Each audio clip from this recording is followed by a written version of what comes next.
Hello friend, চলেছি নতুন একটা ভিডিও নিতে। 14 কিংবা 15 তারিখ রিলিজ করছে most anticipated much awaited cinema War 2, এবং সেটা শোনা যাচ্ছে যে ওয়ার 2 এর সাথে কিন্তু কুলি সিনেমাটা ক্লাস হতে চলেছে।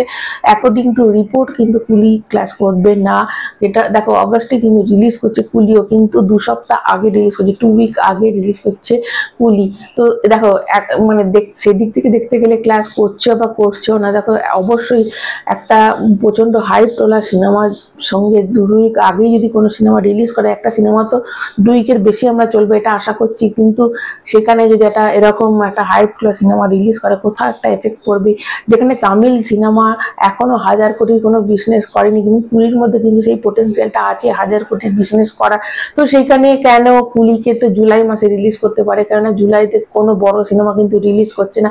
এটা কিন্তু ভেবে দেখা উচিত মেকারসদের, যে যদি জুলাইতে রিলিজ করে তাহলে অনেকটা টাইম পাবে, এবং মানে সেটাই একটা ব্যাপার। এবং এবার তোমাদের যদি আমি বলি ক্রিস 4-এর কথা, ক্রিস 4 থেকে যে খবরটা আসছে যে ক্রিস 4-এর বাজেট হচ্ছে 700 কোটি টাকা, এবং এটা একটা মানে ইন্ডিয়ান সিনেমা, খুব একটা হাই বাজেটের।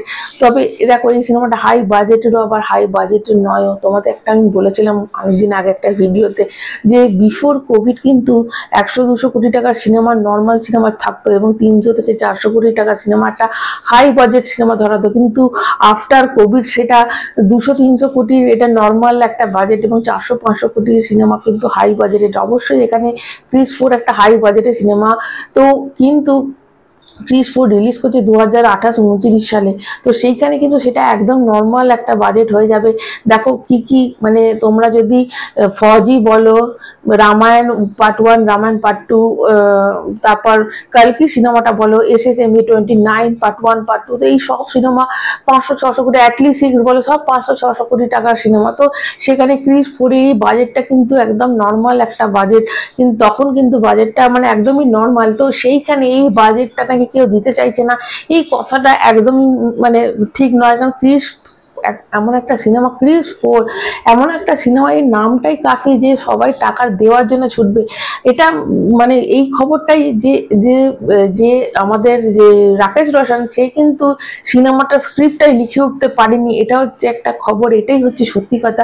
বা এটা হতে পারে এমন একটা স্ক্রিপ্ট লিখেছে, এতটা ভালো একটা স্ক্রিপ্ট লিখেছে, এবং সে চাইছে যে কারোর কাছ থেকে নিজে টাকাটা ইনভেস্ট করতে চাইছে, কারোর কাছ থেকে ধরো 700 কোটি টাকা ধার নিয়ে সেই সিনেমাটাতে নিজে সিনেমা করবে, যা প্রফিট হবে নিজের হবে, এবং তারপর সে ধারটা শোধ করে দেবে। কিন্তু সেরকম সে কাউকে পাচ্ছে না, কেননা যারাই যে প্রোডাকশন হাউসই টাকা দেবে তারা নিজেরা টাকা দিতে চাইবে, এবং লাভের অংশ অবশ্যই তাদের নিজেদের হবে।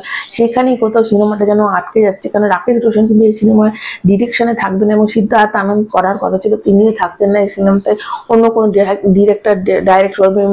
এবং রাকেশ রোশন এখানে মানে প্রডিউসার, প্রোডাকশন হাউস হিসেবে থাকবেন, কিন্তু টাকা তার কাছে এতটা নেই, সে কিন্তু কোনো প্রোডাকশন হাউসকেও দিতে চাইছে না। এটা হতে পারে তার কাছে স্ক্রিপ্টটাই রেডি নয়, বা এটা হতে পারে তার কাছে এতটাই জবরদস্ত একটা স্ক্রিপ্ট আছে যে এইটা সে জানে সিনেমাটা রিলিজ করার পর এটা 1000 কোটি টাকার কোনো মানে ইজিলি কামিয়ে নিতে পারবে, এবং সেটার জন্যই কিন্তু সে কোনো প্রোডাকশন হাউসের কাছে সিনেমাটা দিতে চাইছে না, সে চাইছে তাকে ধার দেওয়া হোক। তো সেটা কিন্তু কোনো প্রোডাকশন হাউস তাকে সেই এখন দিতে চাইছে না। তো এই একটা কোথাও টালবাহানার মধ্যে সিনেমাটা আটকে আছে। এবং আমি যতদূর সম্ভব দেখো, ওয়ার 2 যখন রিলিজ করবে এবং একটা বিশাল হিট করবে, তখন কিন্তু প্রচুর মানুষ এখানে চলে আসবে তাকে টাকা দেওয়ার জন্য, এবং অনেক প্রোডাকশন হাউস হয়তো তাকে এটা দিয়েও দেবে। তো যতদূর শোনা যাচ্ছে, যতদূর মানে ইনসাইড খবর যেটা আসছে, যে সিনেমাটা নেক্সট ইয়ার থেকে শুরু হবে। 2025 সালে এই যে ওয়ার 2টা যখন বিশাল হিট করে যাবে, 2026 সালের ফার্স্ট থেকে কিন্তু সিনেমা শুটিংটা, এটা ইনসাইড খবর যে সিনেমার শুটিং স্টার্ট হয়ে যাবে। ওয়ার 2টার জন্য শুধু ওয়েট করা আছে। তারপর 2026 যদি শুটিং হয় তাহলে 27-28 করে তো রিলিজ হবেই।